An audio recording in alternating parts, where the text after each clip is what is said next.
الحمد لله رب العالمين والصلاة والسلام على رسوله الكريم وعلى آله وصحبه أجمعين وأشهد أن لا إله إلا الله وأشهد أن محمدا عبده ورسوله.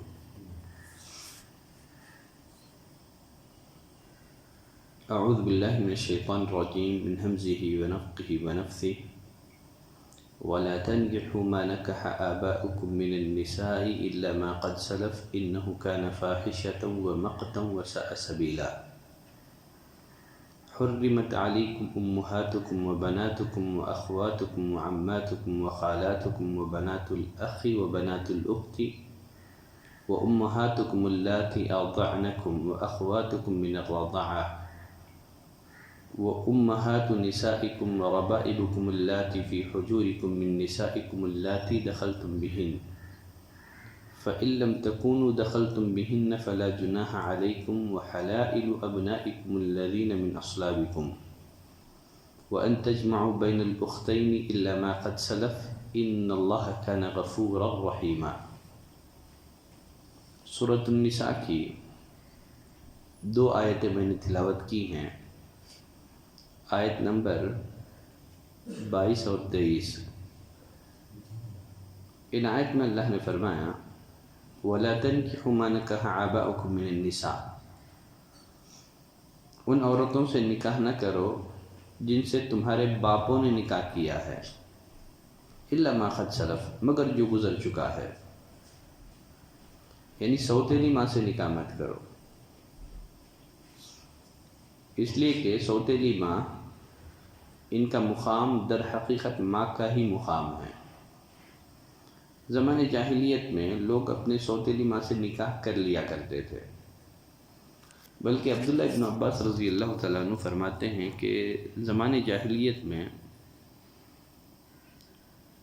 اللہ رب العزت نے جن رشتوں کو حرام قرار دیا تھا ان کو حرام ہی تصور کیا کرتے تھے سوائے 2 کے، ایک سوتیلی ماں اور بیک وقت 2 بہنوں کو اپنی نکاح میں جمع کرنا. تو اللہ نے ان دونوں سے بھی منع کر دیا، کہا وَلَا تَنْكِحُوا مَا نَكَحَ آبَاؤُكُم مِّنَ النِّسَاءِ، جن عورتوں سے تمہارے باپوں نے نکاح کیا ہے ان سے نکاح نہ کرو، نکاح کرنا ہی کافی ہے، ہم بستری مجامعت شرط نہیں ہے. بلکہ نبی کریم صلی اللہ علیہ وسلم نے ایک صحابی رسول کو بھیجا کہ وہ ایک ایسے شخص کو قتل کر دے جس نے اپنے باپ کی بیوی سے نکاح کر لیا تھا، اور ساتھ ہی اس کے مال کو ضبط کرنے کا بھی نبی کریم صلی اللہ علیہ وسلم نے حکم دیا. إِلَّا مَا قَدْ سَلَفَ، پھر فرمایا مگر جو گزر چکا ہے. اس آیت کے نازل ہونے سے قبل جو تم نکاح کر چکے ہو وہ معاف ہے، اللہ نے اسے درگزر کر دیا ہے. لیکن اس حکم کے نازل ہونے کے بعد اگر تم اپنے باپ کی بیوی سے نکاح کرو گے انہ کان فاحشہ، یقیناً یہ بے حیائی کا کام ہے، ومقتا، اور اللہ کے نزدیک ناراضگی کا کام ہے، وساء سبیلا، اور بری راہ ہے.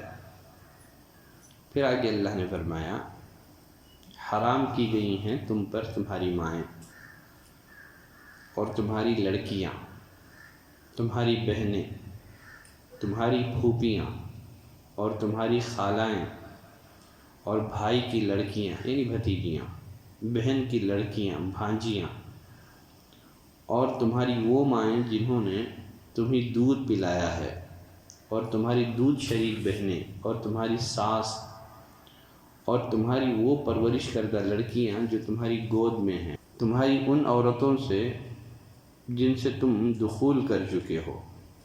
ہاں اگر تم نے ان سے جمع نہ کیا ہو تو تم پر کوئی گناہ نہیں ہے.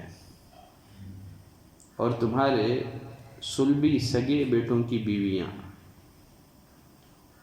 اور تمہارا 2 بہنوں کا جمع کرنا، ہاں جو گزر چکا سو گزر چکا، یقین اللہ تعالیٰ بخشنے والا مہربان ہے.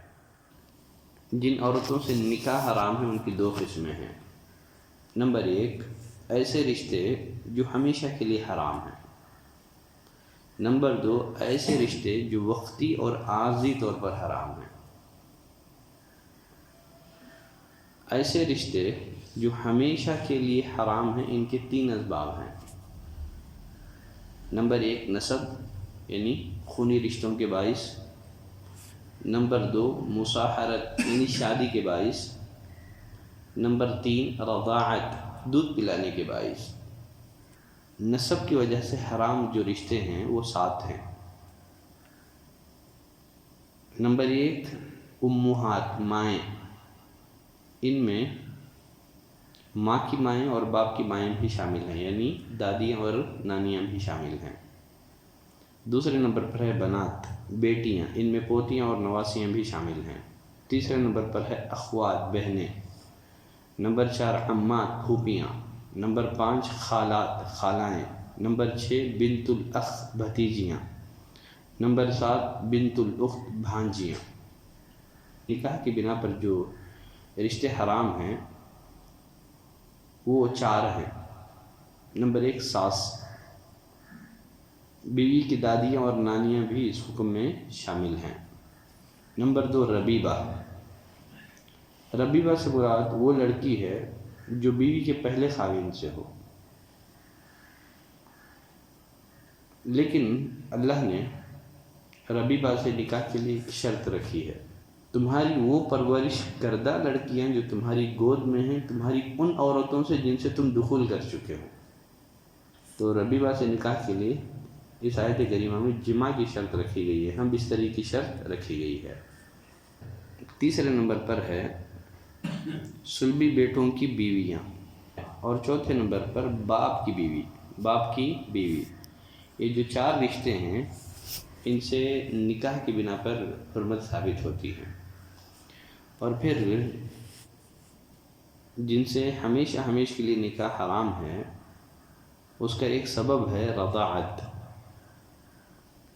علی بن ابی طالب رضی اللہ تعالیٰ عنہ راوی ہیں، نبی کریم صلی اللہ علیہ وسلم نے فرمایا ان اللہ حرم من الرضاعت ما حرم من النسب، اللہ نے رضاعت سے بھی ان رشتوں کو حرام کر دیا ہے جن رشتوں کو اللہ نے نسب سے حرام کیا ہے، لیکن رضاعت سے حرمت اسی وقت ثابت ہوگی جب 2 شرطیں پائی جائیں۔ پہلی شرط یہ ہے 2 سال کی عمر سے پہلے دودھ پلایا گیا ہو۔ اگر 2 سال کے بعد کوئی عورت کسی بچے کو دودھ پلاتی ہے تو اس کی رضاع ماں نہیں کہلائے گی۔ رضاعت کی وجہ سے حرمت کے اثبات کے لیے دوسری شرط یہ ہے کہ 5 مرتبہ الگ الگ دودھ پلایا گیا ہو، 1 یا 2 مرتبہ دودھ پلانے سے حرمت ثابت نہیں ہوتی ہے۔ بقیہ کچھ رشتے ایسے ہیں جن سے عارضی اور وقتی طور پر نکاح حرام ہے۔ وہ کون سے رشتے ہیں جن سے وقتی اور عارضی طور پر نکاح حرام ہے؟ انشاءاللہ کل کے درس میں اس کی وضاحت کروں گا۔ آج کے لیے اتنی گفتگو کافی ہے۔ سبحانک اللہم و بحمدک، اشہد ان لا الہ الا انت، استغفرک۔